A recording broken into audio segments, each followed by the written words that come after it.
अस्सलाम वालेकुम guys, welcome back to my new video. उम्मीद आप सब खैर खैरियत से होंगे। जैसे कि आपने टाइटल में देख भी लिया होगा कि इस वीडियो में मैं आपको ऐसे टॉप 10 कोर्सेज़ बताऊंगा जो अल्टीमेटली आपको जो है वो यूके के अंदर जॉब हंट में मदद करेंगे और फिर आपको पीआर की तरफ भी लेके जाएंगे। मींस आपको इन कोर्सेज़ के बाद जो है वो स्पॉन्सरशिप मिलना यूके के अंदर ईजी हो जाता है।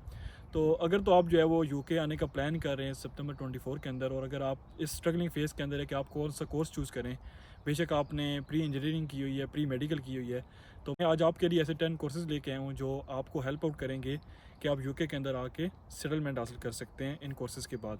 ऑफ कोर्स आपको पता है कि हर अल्टीमेटली गोल यही होता है कि वो यूके के अंदर आके पीआर हासिल करे या एटलीस्ट जो है वो यहाँ से अच्छी एजुकेशन लेके जाए। और अगर अभी तक आपने मेरे चैनल सब्सक्राइब नहीं किया हो तो please do like and subscribe my channel. तो चले कंटिन्यू करते हैं वीडियो। तो 10 नंबर से मैं स्टार्ट करता हूँ। जो 10th नंबर पे जो कोर्स आता है वो होता है आपका अकाउंटिंग एंड फाइनेंस का।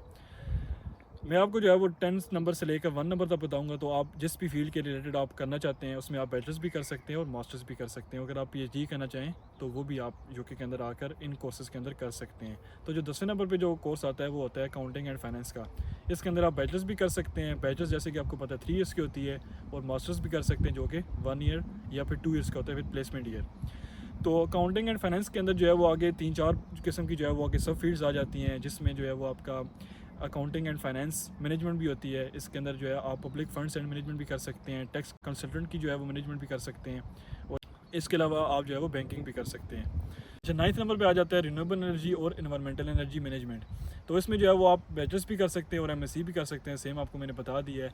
इसके अंदर स्कोप क्योंकि यूके के अंदर इसलिए ज़्यादा है क्योंकि यूके भी जो है वो अभी सोलर एनर्जी और अपनी विंड एनर्जी की तरफ जा रहा है। तो अगर आप इन फील्ड्स के अंदर अपनी मास्टर्स या बैचलर्स करते हैं तो आपके पास मोस्टली चांसेस है कि आपको यूके के अंदर जॉब मिल सके। इसके बाद जो 8th नंबर पे कोर्स आ जाता है वो होता है data science and data analytics का। इसमें आपको पता है कि जो डेटा है बेसिकली इसकी जो मैनेजमेंट होती है, जैसे स्पेशली जो आपको पता है गूगल, जो फेसबुक है या जो इंस्टाग्राम है, ये जो बड़ी मेगा कंपनीज़ हैं, इनको हमेशा ही डेटा मैनेजमेंट और डेटा एनालिटिक्स की जो है वो बंदे हमेशा ही चाहिए होते हैं। तो आप यूके के अंदर जब आपकी डिग्री हासिल करेंगे तो आप इसके बाद आप किसी भी कंट्री जा सकते हैं अपनी जॉब हासिल करने के लिए, और यूके के अंदर भी जो है इसकी डिमांड बहुत ज़्यादा है। जब भी आप गूगल के ऊपर जब आप इसकी जॉब सर्च करेंगे तो आपको बहुत सारी जॉब्स ऐसी मिलेंगी जिसके अंदर डेटा एनालिटिक्स और डेटा मैनेजमेंट की जॉब्स आपको नज़र आएंगी। इसके बाद जो 7वें नंबर पे कोर्स आ जाता है वो होता है computer science and information technology, जिसको आप कॉमनली जो है वो आईटी भी कहते हैं। अच्छा, इसके अंदर जो है वो काफ़ी ज़्यादा सब ब्रांच भी हैं, जैसे सॉफ्टवेयर इंजीनियरिंग होगी, साइबर सिक्योरिटी होगी, वेब डिज़ाइनिंग होगी। तो जो भी बंदा जो है वो आईटी के रिलेटेड जो है वो कोर्सेज़ करना चाहता है तो वो इन फील्ड्स में से किसी फील्ड के अंदर जा सकता है। तो इनकी जॉब्स भी आपको यूके के अंदर बहुत सारी मिल जाएंगी। इसके बाद जो 6ठे नंबर पे कोर्स आ जाता है वो आता है बायोमेडिकल साइंसेज। अच्छा, बायोमेडिकल साइंसेज के अंदर जो है वो आप बैचलर्स भी कर सकते हैं, मास्टर्स भी कर सकते हैं, और आप रिसर्च का भी कोई कोर्स कर सकते हैं। इवन के जो रिसेंटली काफ़ी ज़्यादा लोग जो है ना जिन्होंने जो है वो प्रॉपर्ली एमबीबीएस किया हुआ पाकिस्तान से, या उन्होंने मेडिकल की फार्मास्यूटिकल की हुई है, वो लोग भी जो है वो इनके जो बायोमेडिकल रिसर्च प्रोग्राम्स होते हैं उनके अंदर जो है वो एडमिशन लेते हैं। और उनके साथ आपको फ़ायदा ये होता है कि आप अपने डिपेंडेंट को भी साथ लेके आ सकते हैं अगर आप इसके रिसर्च कोर्स में जाएँ।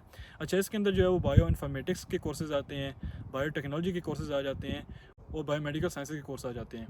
आपको पता है बायोमेडिकल जो है वो पूरी दुनिया में ही जो है वो एक ऐसा कोर्स समझा जाता है जिसके अंदर जो है वो हमेशा से ही जो है वो बंदों की कमी रही है। तो जब आप ये कोर्सेज़ कर लेंगे तो इसके बाद भी आपके पास मोस्टली चांसेस है कि आप एनएचएस के अंदर भी जॉब्स कर सकते हैं, और किसी जो मेगा कंपनीज़ होती हैं उनके अंदर भी जॉब्स आपको ईजिली मिल जाएंगी। उसके बाद जो आपके पास 5th नंबर पे कोर्स आ जाता है वो होता है आर्किटेक्चर का कोर्स।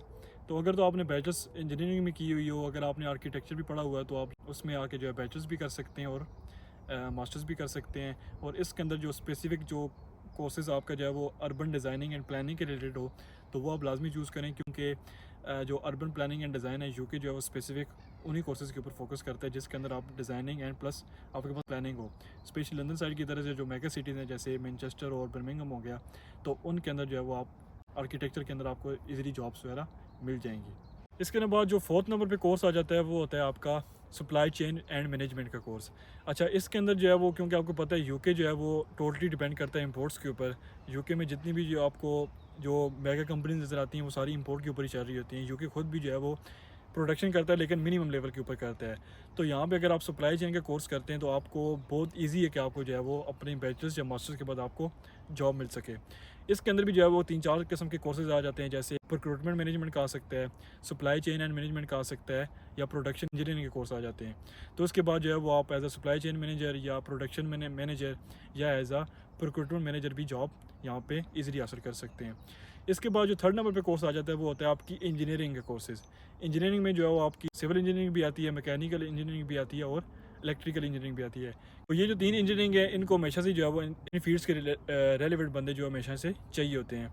अच्छा, अगर सिविल इंजीनियरिंग की बात करें तो उसमें जो है वो 3-4 किस्म के कोर्सेज़ आते हैं जो यूके के अंदर हमेशा से इन डिमांड है, जैसे स्ट्रक्चरल इंजीनियरिंग हो गया, सर्वेयर का कोर्स हो गया, या फिर आपका कंस्ट्रक्शन मैनेजमेंट का जो कोर्स होता है वो हो गया। मैकेनिकल इंजीनियरिंग में जो है वो आप जो है वो व्हीकल डिज़ाइन एंड प्रोडक्शन की तरफ भी जा सकते हैं। इसके बाद जो इलेक्ट्रिकल की भी जो है वो 3-4 किस्म की सब ब्रांचेज़ हैं या कोर्सेज़ हैं जो आप जो है वो यूके के अंदर आके यूनिवर्सिटी के अंदर पढ़ सकते हैं।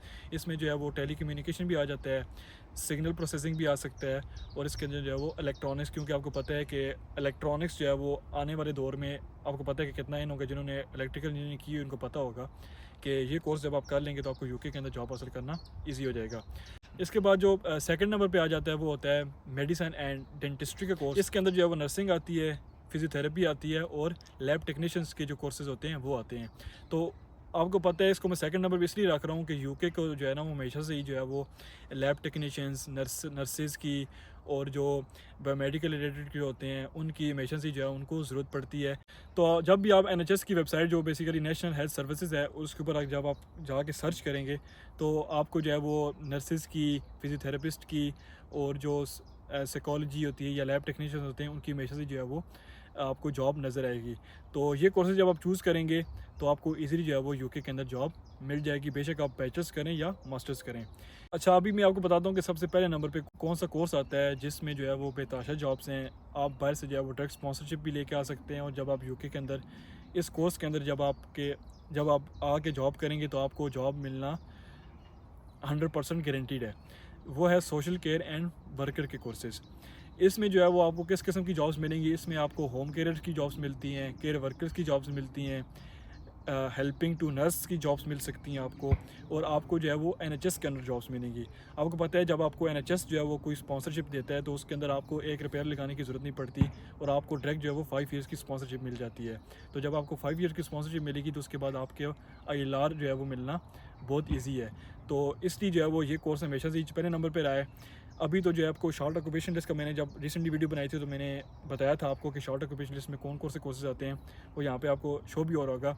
लेकिन ये जो कोर्सेज हैं, क्योंकि अभी शॉर्ट ऑक्यूपेशन लिस्ट जो है वो यूके ने डिलीट कर दी है, लेकिन फिर भी जो है वो ये जॉब्स हैं कि हमेशा से जो है वो इन डिमांड है। तो ये तो जो है वो टॉप 10 कोर्सेज थे। अच्छा, ये जो मैंने आपको कोर्सेज बताए हैं ये हर बंदे के ऊपर जो है वो अप्लाइड भी नहीं होते। अगर आपका किसी और फील्ड के रेलेवेंट जो है आपका एक्सपीरियंस है तो बेशक जो है वो आप वही कोर्स चूज़ करें जिसके अंदर आपका एक्सपीरियंस है, क्योंकि यूके है, जो यूके की जॉब मार्केट है वो हमेशा जो आपके स्किल्स के ऊपर या फिर आपके एक्सपीरियंस के ऊपर आपको जॉब देती है।